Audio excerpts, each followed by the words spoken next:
Hey y'all, welcome to the Devon A. Morris Unfiltered call-in show. Have a seat. Let's get ready. You have any questions? Come on, call in. Come on to that Discord channel. Do me a favor, get the unfiltered crew some finger snaps. We're ready to get started here. Mondays, 8 p.m. Every single Monday, we're here. I'm excited about it. Are you? Let's get this show started, y'all. The greatest Scrum show on earth. I'll see y'all soon. Enjoy.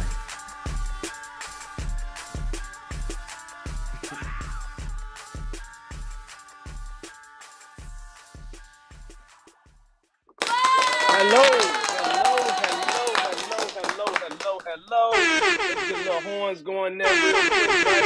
How you doing?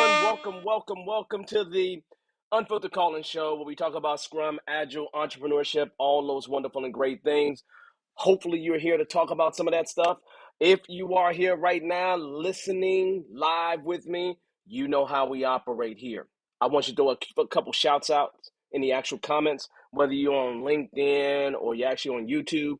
Just come on, holla out, say hi to me, so then we can do that, and I'll shout you out in just a minute.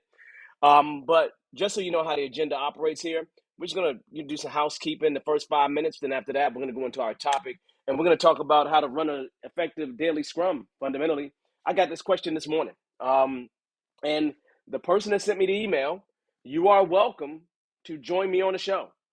You're welcome to join me on the show so we can talk about it, right? I'll provide a link a little bit later, and you are definitely welcome to join me on the show. I'll let you be the first one. If you want to talk about it, talk about it. But the idea is that you don't have to talk about it. We're going to talk about it as a group here, just in case you don't want to jump on the show. But that topic is going to be how to run an effective daily scrum. You know, this should be pretty simple. I'm going to knock this one out the park. I already can tell that right now. I'm going to knock it out the park. But other than that, it's been interesting, man. I'm over here I'm literally in a class in Australia right now. I'm taking a little break from the class because I'm working with my guy Stu out there. We're working on some leadership stuff. And so I'm actually participating in a class over in Australia.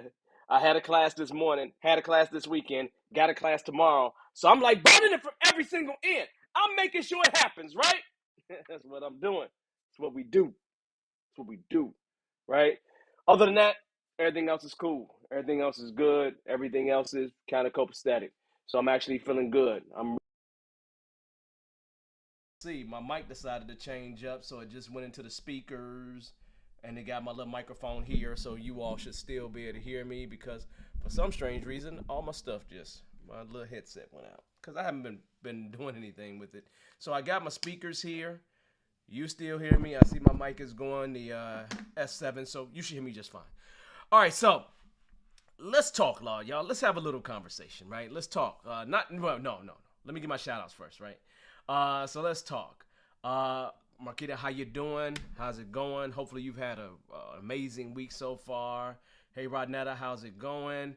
P. Bell always says to like, so I'm going to say it right now. If you're new to the show, like, subscribe, show some love. We've been trying to get to 1,000 people by the end of the year. I don't know if we're going to make that, but we're at least at 700, right? I don't know what the number is. It got to probably be a little bit over 700. Maybe it's 705 or something like that. But that's a lot of subscribers, so I'm feeling good about that. So like, subscribe, join us, click the notification buttons. We do this every Monday at 8 p.m., so just know that we're answering your questions. So thank you for always that reminder, P-Bell. Let's see. Who else we got here? We got folks sending love, right? Ada, how you doing? Sending love. Love it. Evie, how you been? How's it going? I got Lizzie. That's the other half of Bearded Eagle. Boom. Mic drop. Lizzie's in the house. Mic drop. Bam! It is what it is, right? Patrick, what's going on, Patrick? How you doing? My guy. My guy, right? Jackson, how's it going? Welcome.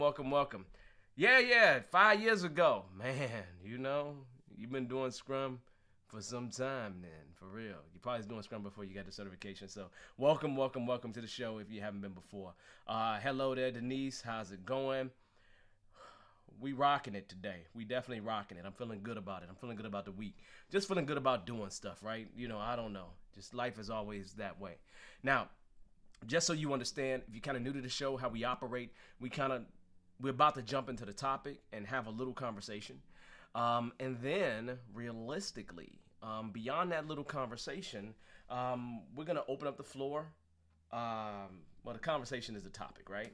After that, we open up the floor to questions. So, realistically, we are usually done talking about the topic. We're usually done talking about the topic about 8:15, 8:20. And then we open the floor for questions, okay? So that's how we are going to roll today, like we've always rolled. I want to double check to make sure, because I think I got something I want to show you all. So I'm going to make sure that I can bring it up real quick so we can be good to go on that as well. So let me make sure that that is here. So, and then we'll be good to go, and then we'll have nothing but happiness as we continue, as we go through the topic, okay? So I see Lizzie's getting some love.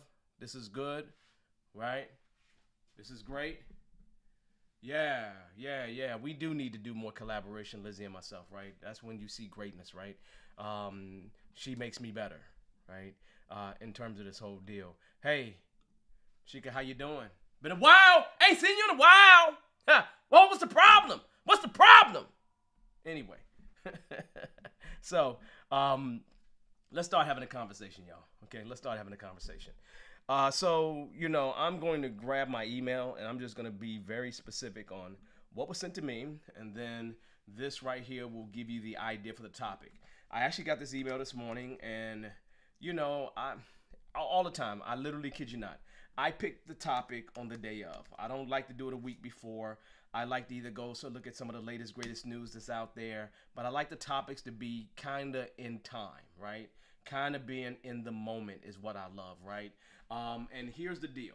Here's the email that I received, right? Again, I'm taking names out, so let's not worry about names whatsoever. But my manager asked that I help run our daily scrums with the developers, okay? And I've been doing some research online to figure out what makes an effective scrum, daily scrum. Everything I see says to ask 3 things. Basically, what work was completed since the last meeting, what tasks are for today, and are there any issues, okay? And then it says these questions seem like they'd cause the meeting to turn into a status, right? Do I recommend those? Okay, now, I'm just going to step back for a moment, right? Now, here's the deal. Is that the way that the daily scrum has been conducted for years? Yes. Where you come in and you basically provide the more formal 3 questions I'm going to throw up on the screen to you. So this is going to be almost like class. We're going to jump back and forth to a couple things. I just want you to just see this stuff so we're on the same page. So realistically, and when I do my CSM class, I still show those 3 questions just as an example for what people have done in the past and what people could do, but I don't recommend to utilize that. So let me grab that for you all real quick because that's going to be something that's going to be helpful for you. So, it's not there, it's not there. I'm grabbing it, it's right here. So it's these 3 questions, right? What did I do since the last daily scrum that helped the devs meet the sprint goal? What will I do until the next daily scrum to help the devs meet the sprint goal? And do I see any impediments that prevents me or the devs from meeting the sprint goal? Now, I want to really say to you, if I were you, I'd use these questions over the questions that you sent me. And let's do a comparison and let me talk to you about these questions, right? The first question was, what work was completed since the last meeting? Well, I don't really care about what work was completed.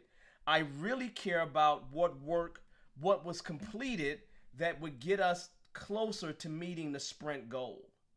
Remember that every single sprint is supposed to have a sprint goal. The sprint goal is the objective that we're trying to achieve for the actual sprint. And when we have sprint planning, the very first topic is to talk about the why. And as we're talking about the why, that's where we craft the actual Scrum goal. Product owner, developers craft the Scrum goal, right? And so we should be in all of our activities working toward the Scrum goal. So when you got a question that says, what work was completed since the last daily Scrum? That could be anything. That could be anything. So the first statement is, if you're going to use 3 questions, use these 3 questions, because all 3 of them are focused on the sprint goal. Does that make sense? Now, this is really relevant as of the Scrum Guide 2017. So, every couple years, Ken Schwaber and Jeff Sutherland update the Scrum Guide, have lots of conversations with people, what's working, what's not working, and they update the Scrum Guide, right? So in December 2020, things changed. And they changed for good reason, because it's always been a frustration of mine. As a Scrum Master, in the past, I would go to the Daily Scrum and mostly just stand there. Because the Daily Scrum is supposed to be about the developers synchronizing. It's supposed to be about the developers synchronizing. Okay? Now, if the developers are going to synchronize, that's a great thing, because them synchronizing around the sprint goal is what they should be doing. Not just saying what tasks they need to work on, or any willy-nilly tasks that they've worked on in the past. Our objective collectively is to meet the sprint goal. So if you're going to have the 3 questions, make them focused on the sprint goal. This is what the Scrum Guide said in 2017. Now, you know what I'm going to do?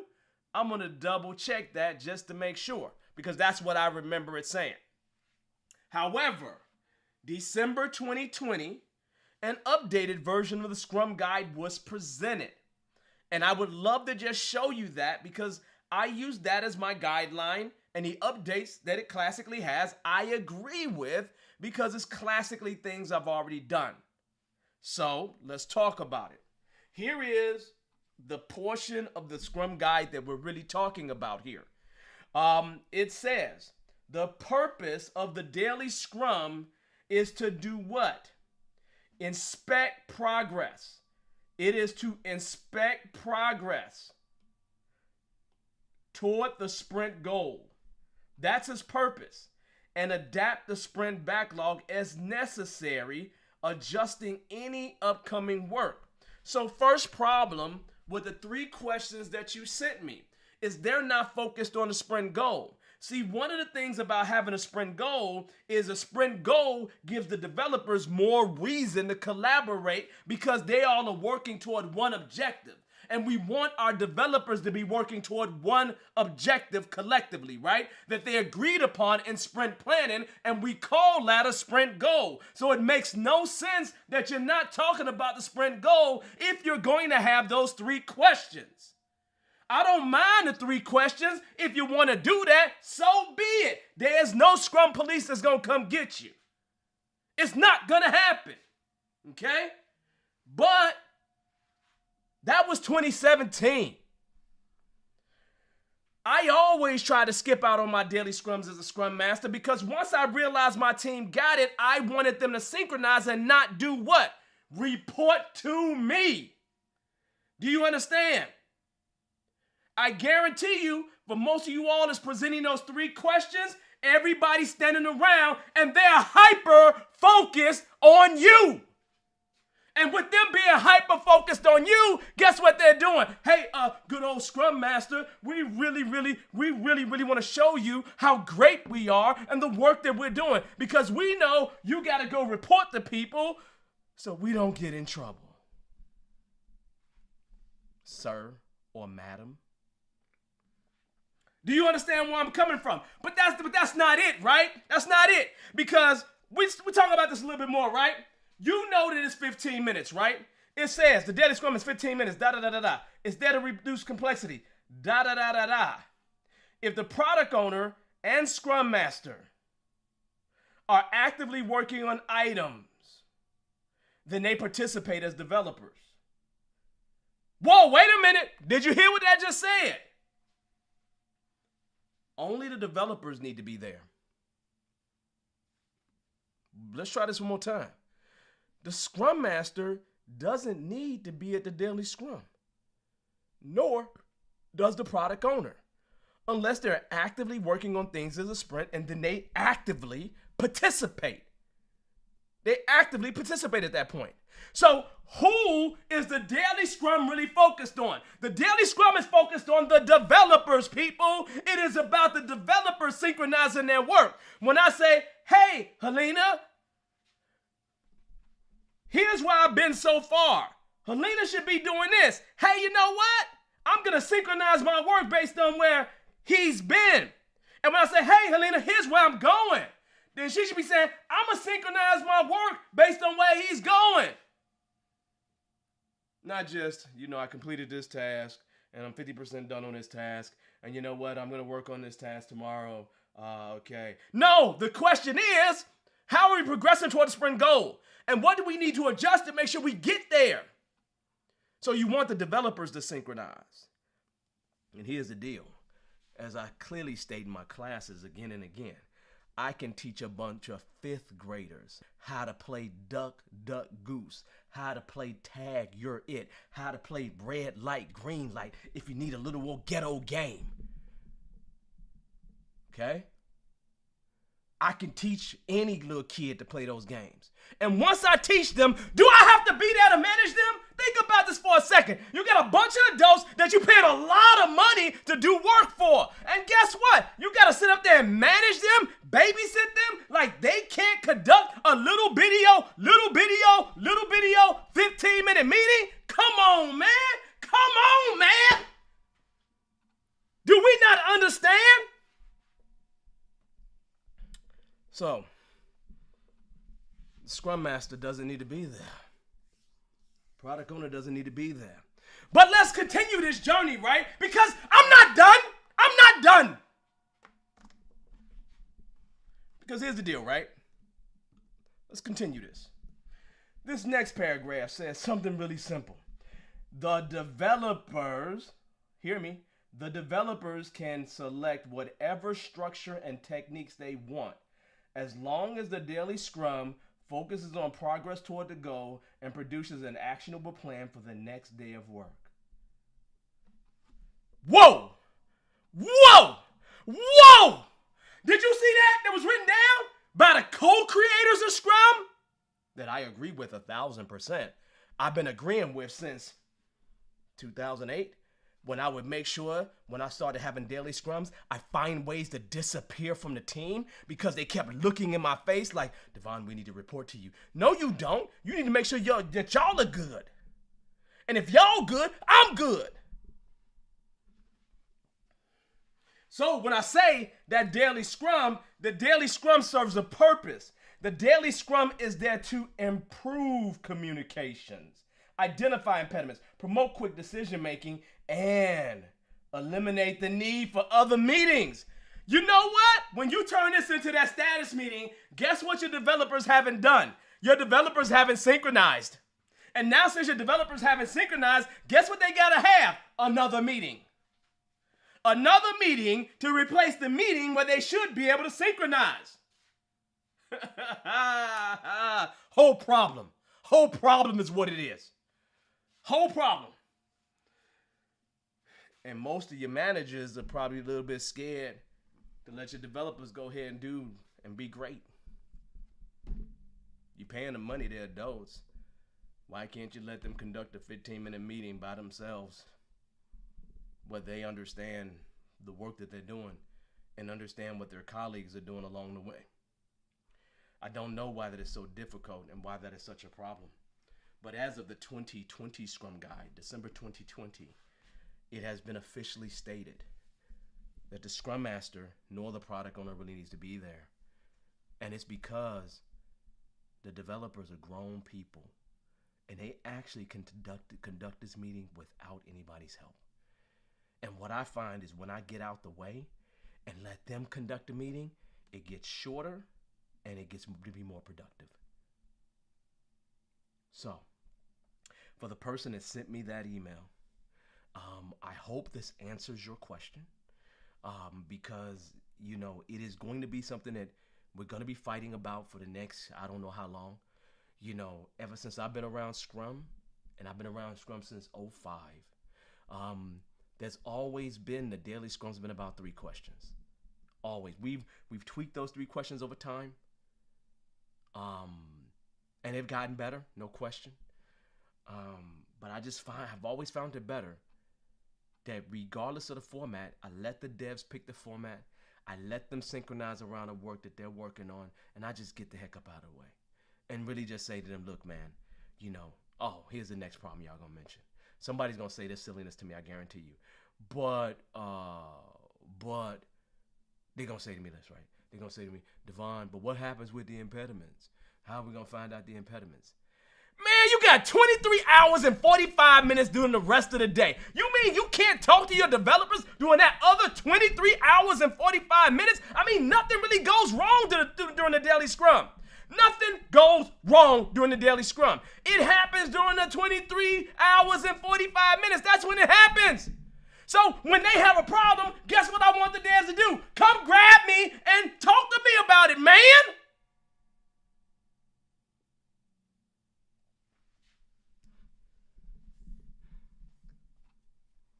I ain't scared of you.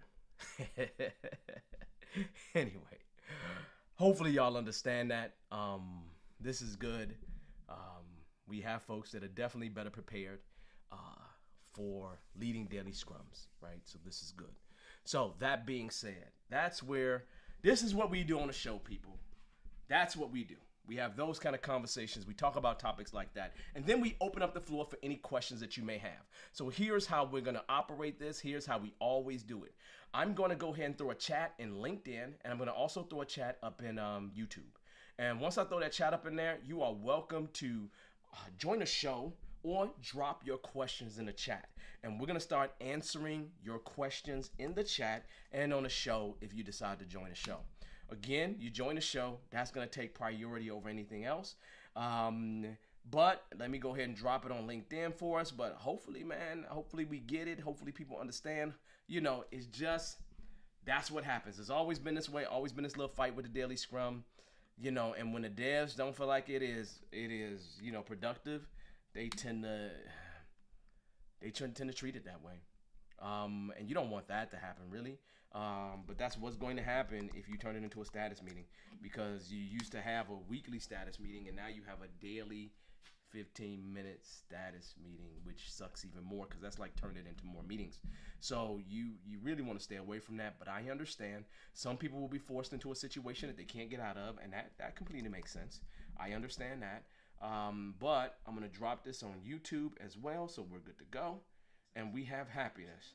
Oh, well, I'm over here talking, so I got to stop myself from talking on this thing. I got to mute myself. So let me drop this in this chat box too. And now we're golden, okay? So I just dropped it in both chat boxes, so I think we're pretty good. So let's start seeing what kind of questions that people have out here. Or some comments about what we just talked about, right? Lizzie's getting more accolades. Forget Lizzie. Forget talking about Lizzie, man. Talk about me. Talk about me. No, I'm just joking. Talk about Lizzie all you want to. She's great. All right, so let's see. Some operations managers feel threatened by self-managing teams, and so they micromanage versus using the cultures and traditions of the values and principles of Agile. Ms. Hancock, I agree with that completely.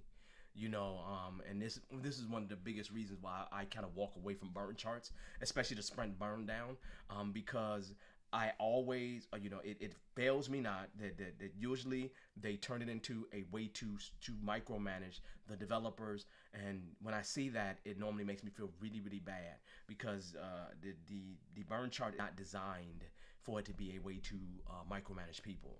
And so the daily scrum becomes another vehicle upon which they can, kind of do the same thing.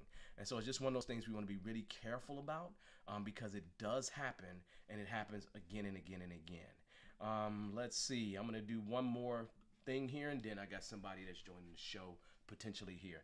There was a time I failed as a scrum master. My dev team was waiting for me to facilitate the daily scrum. Yeah, and that's what ends up happening. You end up in a situation where the devs are waiting for you, and you don't never want that to happen. The moment I see the devs waiting for me, that's when I would find a way to disappear. I mean, I would disappear for real, for real. And that's the way I would operate, just so I can get them to stop relying on me, because I really felt really bad about it, if I'll be honest with you, right?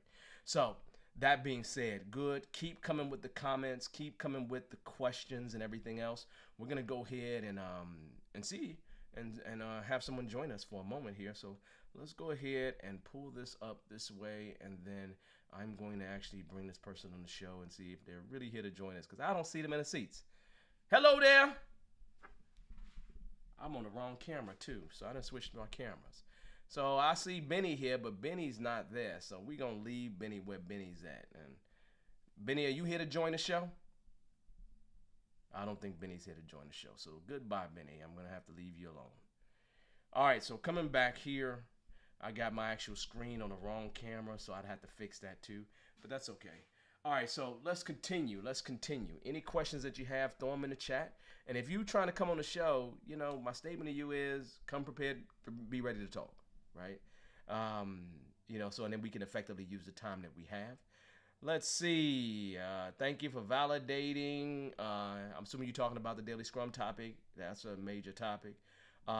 Lizzie says they don't realize the power is in the team being self-organized, right?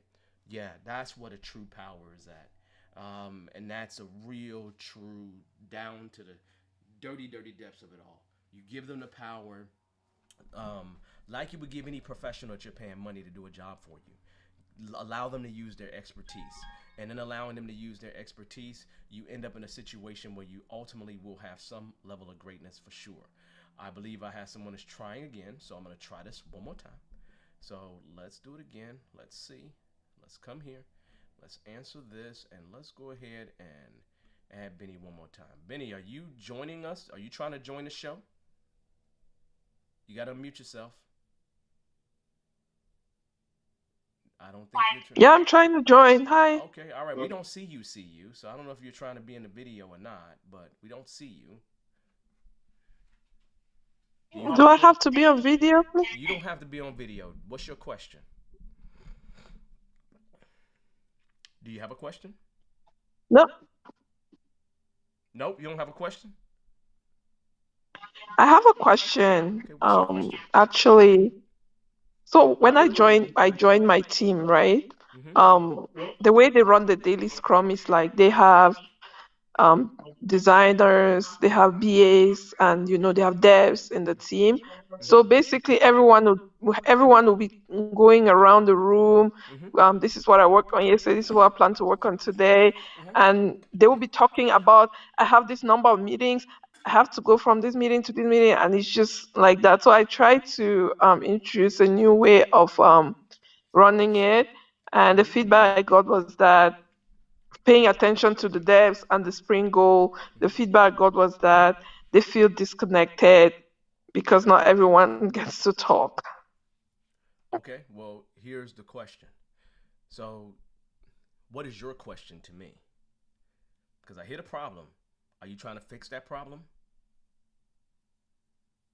Yes. Okay. So, here's what I would do if I was you, right? I would, in the next retrospective that you have, bring this up, and then bring up the information that I talked about here about how the daily scrum is supposed to be conducted. Almost treat it as partial training session and partial, hey, how do y'all want to handle this moving forward? Give the devs the knowledge on how it should be, and then allow them to choose on how to conduct it. They're gonna either jump for it, or they're gonna give you a ton of reasons on why it can't happen that way. If they give you a ton of reasons on why it can't happen that way, then it becomes your job to remove those impediments. Because it could be the reason why they do it that way is because they have a manager that expects them to report X number of things or report a certain thing in the daily scrum, and that may have an impact on their raise or something like that. So if I'm you, I would use the retrospective as a way to get the team's buy-in and also teach them or show them what the daily scrum is, a different way to do it, and allow them to choose. But if they choose to not do it that way, remove the impediments and then bring it up at a later date. Does that make sense? Yeah, thank you. But these other team members that join, that don't necessarily work on, something related to the spring goal, like I mentioned, designers, Mm-hmm. BAs, um, So then the you question is, know. why are they joining? Because realistically, the scrum master is not necessarily supposed to be there, nor anyone else. So the next statement that I would do is I would have a conversation with the powers that be, management, whoever it is, and say to them, the daily scrum is supposed to look like this. The daily scrum that we're having right now is not providing us with efficiency, nor is it productive, nor is it helpful.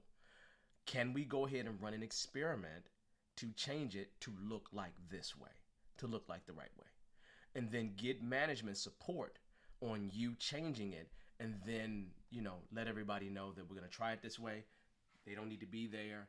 The question is, are they going to feel a little bit disconnected? Maybe, but you can find ways to connect them back. For example, with your business analyst, they mostly deal with requirement stuff, I'm going to assume. And in that, you can have them to connect with the product owner in the product backlog. Just find places for them to still connect with the team in some kind of way, and maybe that could be through the tool. But I would go get management support so and then everybody else feels like management's on the same team moving forward. Does that make sense? But that is a part of you changing their mindsets and giving them something different than they can do, and then moving forward with that. Does that help, Benny? Yeah, that's helpful. Thank you so much. Yeah, it's not a problem. Yeah, I think one of the reasons I have to be there, because again, the teams they're not stable, right? There's a lot of movement. Mm-hmm. So constantly having to onboard a new team member and like, Yeah, yeah, that's a it's that's a hard. that's a problem. But the daily scrum is not the place where you do onboarding, right? And since you don't onboard in the daily scrum is supposed to be about synchronization. If it was truly about synchronization, that would be the perfect place for them to be because they'd be learning about what's going on with the team and how the team is working collectively. So that's not even happening there. So it's not a very productive meeting for them either. So if you go ahead and change it, that's another advantage you get. When we onboard a new person, this is a place where they can get a synopsis on what everybody's working on, which will help them be able to acclimate to what we're doing much sooner. So you can get tons of justification for actually making this change. You just got to get management and everybody else to kind of get on board with you. So, and then you just got the support that you need to move forward. If you do that, then that would make sense. You're not going to be able to change everything at one time. So just focus on one or two things at a time and try to change those one or two things, and then let the progress that's happening show everybody, hey, we're making good strides here. Let's try something else. So it's just running little experiments to change them over time. Nobody's saying it's going to be perfect. Nobody expects it to be perfect overnight. But the first thing to do is to run a small experiment to see how you can change it to make it better for everybody. You do that, everybody's going to love you within the next 2 to 3 months. Trust me. Okay? Other questions? Thank you so much. You're welcome. You're welcome. You're welcome. Thank you for coming on, okay? All right, everybody, that was an excellent set of questions. And I'm going to say to you all really simply, do not be afraid to run experiments, right? If you have a situation where you have, managers that are really, really overbearing, get their permission to run an experiment, right? Yeah, you're going to have managers that ain't going to want you to do any kind of experiments whatsoever. I get it, right? But then you say to yourself, is that really a place you want to be involved in and work at, right? A place where they want us to be change agents, but they don't want us to be change. They don't want us to do any change. That's a little bit of tough spot to be in. So I probably wouldn't want to be in that situation. But I think that those things that we talked about with her, with Benny, is going to be super positive and really actually help her to actually make some really good positive changes that will be helpful for her moving forward. Let's talk about some more stuff here. Let's see. What else is everybody else saying? My team struggle to write their own sprint goal with the focus of the daily scrum to be centered around the progress of sprint goal. What are some tips to help them write them? Jackson, you know what, man? I'm gonna ask you. This is a good question for you to come on the show with, right? Um, Here's my statement, and again, I'm making assumptions here because I don't know your exact situation, right? But I'm gonna make a couple of assumptions. The first thing is this, right? Your level of product owner involvement. Okay. Um, the product owner should have some idea of what's happening next in the product backlog. And when you get into sprint planning, and I'm probably gonna pull a Scrum guide up again, right? When you get in sprint planning, you should be following this particular format where there are three things you really talk about in sprint planning. The first one is going to be topic one: why is this sprint valuable?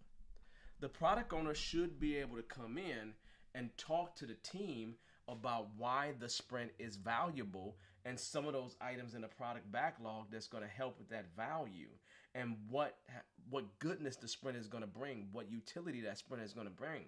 And then this is where the team collaborates to define the sprint goal. Okay, that's really, really important. Why that sprint is valuable to its stakeholders. And then we finalize it, truly by the end of sprint planning. But the first place where you need to start at, Jackson, is right there. Why is this sprint valuable? And if I'm you, I would actually take some time and work with the product owner prior to the sprint. Prior to a sprint starting. So in the previous sprint, grab your product owner and really work with your product owner to try to figure out with the product owner, why is this sprint valuable before you ever get there. And then start to organize that product backlog around why the sprint is valuable. And if you do that, that's going to lead into a better sprint planning and a better formulation of the sprint goal. Okay, but that means pre-work for you. I'm always grabbing that product owner and doing some pre-work before we get to sprint planning to make sure that we have the most effective sprint planning possible.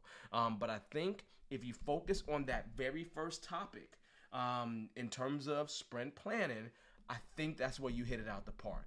So hopefully that helps out, Jackson. If it doesn't, drop another question, and then I can, provide a more in-depth answer, or just come on the show, man. Just jump on the show with me for a minute, and we can exchange and talk about it.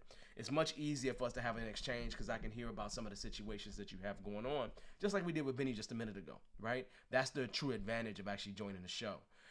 So really, really important. But that first one is actually that why is this valuable? That's really the crux of the matter, right? So Jackson, I'm assuming you got what you needed since you said thank you. Anytime, brother. Anytime, brother. Anytime for Bearded Eagle alumni. We created this show initially for Bearded Eagle alumni. This is the place where I answer questions 4 times a month, maybe even 5 times, depending on if it's one of those kind of months, But anyway, the point is we created this show for Bearded Eagle alumni, and we opened it up to the world. So I want all alumni to always come back and get their questions answered. Things that's going on with them right now, things that's going on with them anytime, because you got to remember something. And this is something I never forget. You guys are family. We always consider you to be family. Right. I just had somebody send me an email today. Hey, Devon, I want to go ahead and join the actual CSM on the 19th. I'm alumni from 2018. I need a refresher. Man, come on in. Come get your refresher. You ain't got to pay for a refresher. We always do a one-time refresher for anybody who took our course on the class that they took. So if you took that CSM, I had people I trained in 2013, man, that came back in 2020 pandemic to get a refresher. So we family here, man, and we always will be family. So you always can come back for a refresher whenever you need it. So just know that's one of the benefits of taking a Bearded Eagle class is that you're family, and that's never going to change. That's never going to change, period. All right, so that being said, let's continue this journey. Yes, I was talking about the Daily Scrum topic. Yeah, okay, that's good. That's good. Good, good, good. Let's see. Next thing here. My team manager is always asking my team about the value I'm bringing to the team as a new Scrum Master. Is that proper? I don't think it's proper. I don't think it's proper. Um, so the question becomes, why don't you go ask them? David, seriously, go ask them. Not basically why they need to know that, because it's cool that they know it. The question becomes, what is they really looking for? What are they looking for? Because realistically, if they're asking you if you're doing a good job of what value you're bringing, to me that's a sign that they really don't want you. Now that's what I would say. If somebody like if you know, I'm not married anymore, so I'm gonna use this as an example, right? Um, if if somebody came to me and like asked me when I was a husband, what value do you bring as a husband? I would really be like, dang, man, this is not a good question. You understand? This is not a good question. Like this I would be a little bit offended, right? And so I can imagine, David, you're extremely offended. Here's the deal. Are they looking for some reason to pounce on you?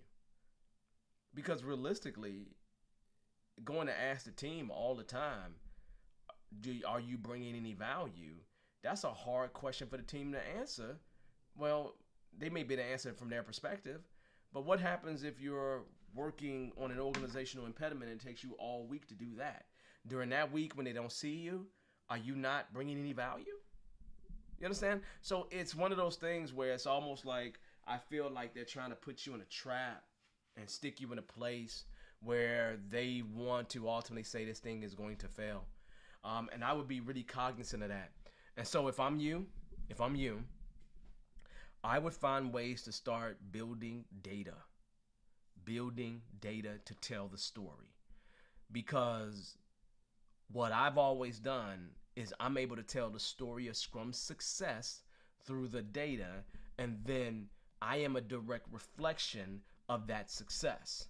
So when I can say to you, I worked on an effort where we turned $6 million into $40 million worth of return on investment, I can tell you that story. I can tell you that story upside down, right, left, whichever way you want to go. I can tell you that story. I can tell you the story of us delivering a SAP system and having 3 sprints that was 0, 0, 0, right? And that dip that happened or that flatness that happened, I can tell that story. Did people say they didn't feel like I was providing any value when we got those zeros? No, because the data didn't prove that to be true. So if I'm you, David, I would go ahead and I would start to build my stories through data, because realistically your story is going to be a collective story in terms of Scrum success in the organization. So I would be thinking in that manner if I'm you. Okay, so be really careful about that, and start thinking about the climate of the organization. I mean, like, you know how weather is outside, right? You know how it changes and it can be fickle sometimes. Think about the climate of the organization and where they're trying to go with this thing. Some organizations, Scrum ain't it. We want to all hope it is, right? Yeah, we want to think goodness and everything else, but we know that's not reality. I want to think that no person on the planet lies, but that's not true, right? Even though I want to think it, it doesn't mean it is true. So if I'm you, start to tell your story through data. Start to tell your story in a way that defends you without you being in a room. Again, try to tell a story in a way that defends you without you being in a room. So for example, if I was to show you let's see, a chart, a release burn up chart. Let me grab one real quick, right? So a release burn up chart. If I was to grab one of those and I was to show you a release burn up chart like this tells you a story. I mean, I'm not going to say to you what all these things mean because it's not what I'm trying to do right now. But that gives you a story. That gives you a story about how this particular release is going. And as a Scrum Master, I do have some kind of an impact on that. Okay? So find ways to tell your story through data. If you find ways to tell your story through data, you're going to put yourself in an amazing position. And that's what you really truly want to do. Put yourself in a position where you're like, Wakanda forever, I guess. Where you're just super guarded and you're super not super guarded, but you're super insulated, well protected, right? Where the story itself stands on itself without you being in a room is what you really want to see. You want people touting for you, rooting for you when you're not there, right? So that's a good thing. So David, that's important. If you need any more on that, just type something else in the chat. Okay, so I'll ask the question again. If you have questions, drop them in the chat. If you don't, that's cool. That's cool. That's not a problem. But drop them in the chat if you have any questions. Or you are definitely welcome to join the show. You can do just like Benny did and join the show and not be on the show with your face, right? I'm good to go with that as well. I just want you all to get your questions answered in the best way that I can, and we're just doing that. We're just doing that. Let's see. So thank you for the response. What type of data do you think I could build in this case? I realistically, okay, so how I think now is if you can build a story based on return on investment, that would be good. If you cannot build a story based on return on investment, then you probably got to use velocity and story points and things of that nature to help build a story.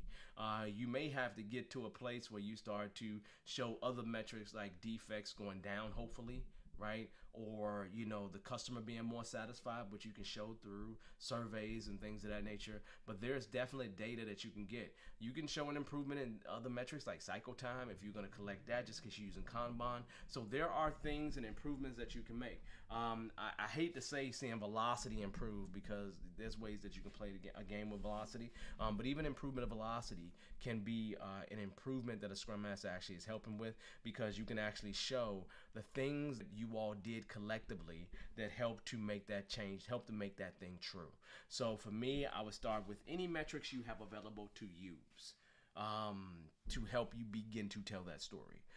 So I think that's a good and important place to start. So let's see. Lizzie is saying decisions being made faster, being more transparent. Yeah, that's a good thing, right? And I think you can actually measure that. Lizzie's gonna give me another backup here.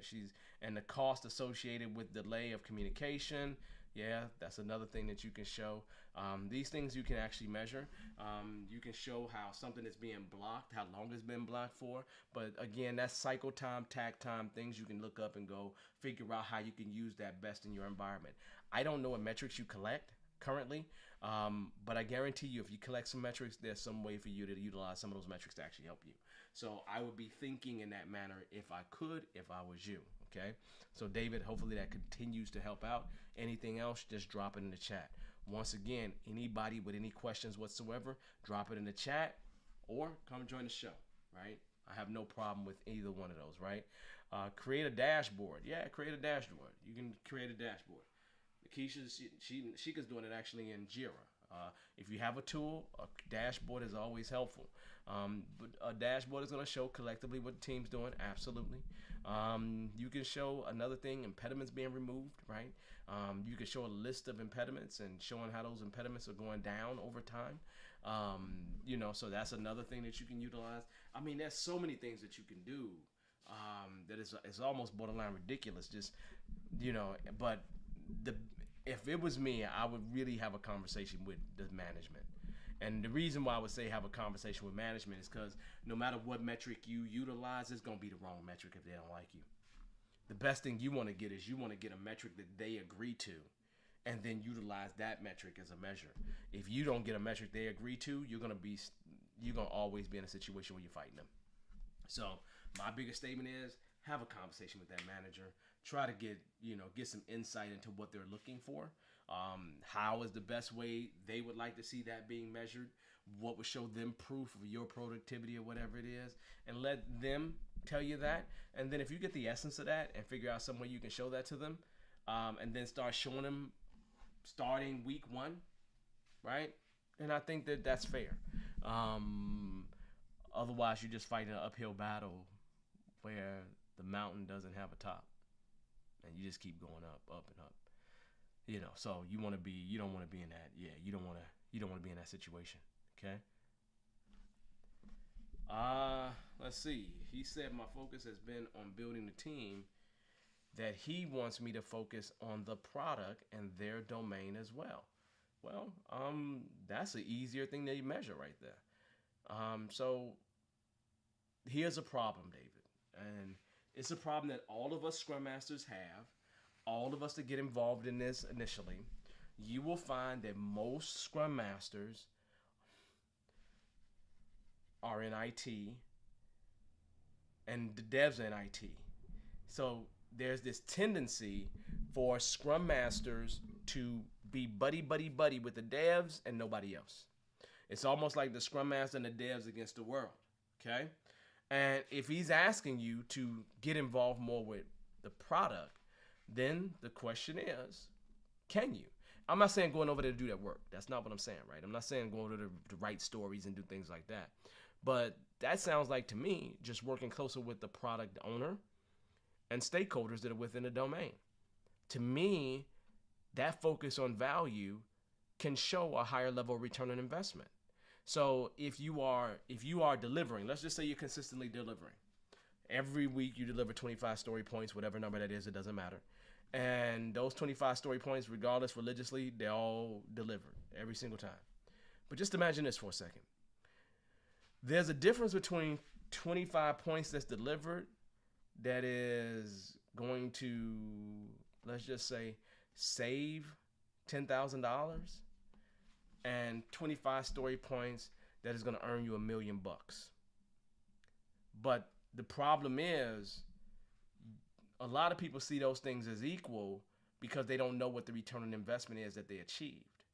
And so if you can get an idea and you can start changing it, so and then you're getting the right stories being delivered that are most valuable stories, you will see return on investment go up. And with return on investment going up, that means that you're in a great position where you've had an impact on that and you can actually show that from a metric perspective. So if I'm you, I would love that, because that's a piece of feedback that he gave you that you can actually have a good impact into. Seriously, because you can actually look at a requirement and work with the stakeholders and talk to them about what would be the expected return on investment on this specific thing if it was able to get in. Well, we'd save 10 seconds every hour. Well, that adds up. 10 seconds times 24 hours times, well, let's just say 10 seconds times 2,000 hours for each employee in the building. Assuming that 2,000 hours is the work year for most people, right? So yeah, it's something to think about, right? So I think that if I'm you, if they told me that, I would definitely hyper focus on the product owner and finding ways to help product owners, stakeholders, domain be better today than they were yesterday. You have to remember, as a Scrum Master, our job is primarily to help the devs, product owner, and the organization be better today than they were yesterday. And when we begin with teams, we classically are just working with the devs more than anybody else. And then I tend to work with the product owner when I walk through in the building because I've always seen that to be my bigger problem. But you're likely going to be product owner or devs when you walk in the building, and then after that, you tend to focus on organization. So just make sure you start thinking about how you're going to address that, how you're going to show that, and if you can get the stakeholders to give you some ideas on how to show that this product is delivering the value that's expected, I think you can actually do some great stuff. So I think that's a good set of questions and can actually help out many people. Okay, so good questions, right? Any other questions that you all have that you would like to talk about? Matter of fact, let's talk about the rest of this year. I want to make sure we talk a little bit about the rest of this year, so then we're good to go. If I go and grab my calendar, I don't even know what a calendar is at on this thing. I'm gonna go grab it though. I don't really I use my iPad, but I don't use it as much as what. So if I look here and I just look at the year, look, we got the 12th coming up, people. So the 12th is right here. We got the 19th coming up, and the 12th, 19th, we definitely not gonna have a show on Christmas Day. That's not gonna happen. Well, the day after Christmas Day, and we're probably not gonna have it the day after New Year's Eve. So our last show is going to be December 19th. So we got 2 more shows before the end of the year. And you all, I have a question. I got you all here. Is there anything that you all would like to do before the year is over? You know, one of the things I thought about, which I thought would be really, really cool, I really did think about this, is I have a 100-person Zoom account, and I was thinking about just getting on a 100-person Zoom account and get us all in there and, powwowing, just a celebration, right, toward the end of the year. So I was thinking about something like that. But do you all have any ideas on how we can celebrate the end of the year? The end of the year collectively on one of these Mondays or something like that? I think that would be super dope. Maybe we all have a collective drink together. I don't know. Grab a drink and then we just have it together online. Mine is going to be non-alcoholic since I don't drink. But do me a favor, type some ideas in the chat for me on things you think we can do to close the year out, right? Yeah. Just whatever that is, right? Because I'd like to close it out in a nice way for us, and I've been thinking about it. I'm not sure exactly what that means or how, what that means to us. But I'd like to find a way to close it out for us so then it's closed out in a respectful, nice way, and that we are enjoying ourselves as well. I see eat chicken, man. That's my main meat. So I eat chicken all the time. How about a session on working through year-end KPIs, performance goals? We could talk about that. That could be something that I talk about. Let's see. I got would like a virtual Bearded Eagle conference, a holiday soiree. I like that. That's something I can talk with Lizzie about, see if that's something that she wants to do. We could do things like that. Lizzie, get on it, Lizzie. You got some stuff to do. Plan it, make it happen. What you waiting for? I'll get with Lizzie on that, right? Because if it's gonna happen, she gonna make it happen more than me. So Lizzie, end of the year holiday soiree, and we don't need it to be British. So I'm just saying. No, but yeah, session about KPIs. That sounds good. We could talk about that kind of stuff. Performance goals for Scrum Masters. Every organization, unfortunately, is different, so that's really hard to do. But it would be great if you all brought some of those things in, and we can present them and talk through them, and see kind of what is the best way to make it more Scrum-like or basically Agile-ish. Would probably be a good session to work through. But yeah, we can do things like that. Let's see. I don't see anybody with any ideas on what we should do in terms of the show. All y'all saying is Bearded Eagle, whatever. I know Bearded Eagle's name is right over here. That's right here too, and it's right there. Bearded Eagle's all over the place. I don't have any, if anybody know me, they know I try my best not to wear other people's brands. I try to only wear the Bearded Eagle brand, or the Scrum Fit brand, or the DM Unlimited, or the DM Limited brand. I wear my own brand, so that's what I do, right? So this is a good thing. So maybe what we do, here's Patrick saying he can drink. So maybe what we can do is maybe we all come in with our end of the year drink. Now I'm not gonna send you no money for your end of the year drink, people. I got a lot of kids. I can't do that, man. Can't do that. Okay? But yeah. The drink, yeah. Bring a drink, yeah. Maybe that's what we have. BYOB. Bring your own, BYOD. So maybe we can do that, right? That would be fun, right? So maybe we'll do that. Yeah. All this stuff is good marketing. I always wear it. It is what it is. I could do better marketing. We all really could. That'd be great. Oh man, I was just about to place my order. Man, we're gonna make it happen, right? Let's see. We can make a bearded eagle drink recipe. Girl, I don't want to make no bearded eagle drink. That like requires work. If you want to make a bearded eagle drink recipe, Lizzie, you could do that. I'm not doing that. That's craziness. Dinner and chat. Yeah, dinner and chat sounds cool. So maybe we'll do a BYOB late night snack chat thing. What do you all think? Maybe we could do that on the 19th, and you just call it a celebration. That's what our last meeting would be about, a celebration, because you all have been with me on this journey, and it's been a beautiful thing. We've done a bunch of great stuff. So just remember, like and subscribe. For the channel. We still trying to get out. We got 711 people. That's what we got. That's what our number is right now. And that's so cool. I think that's cool. I didn't think we was going to get 50. I didn't think we was going to get 50. So 711, that's super amazing.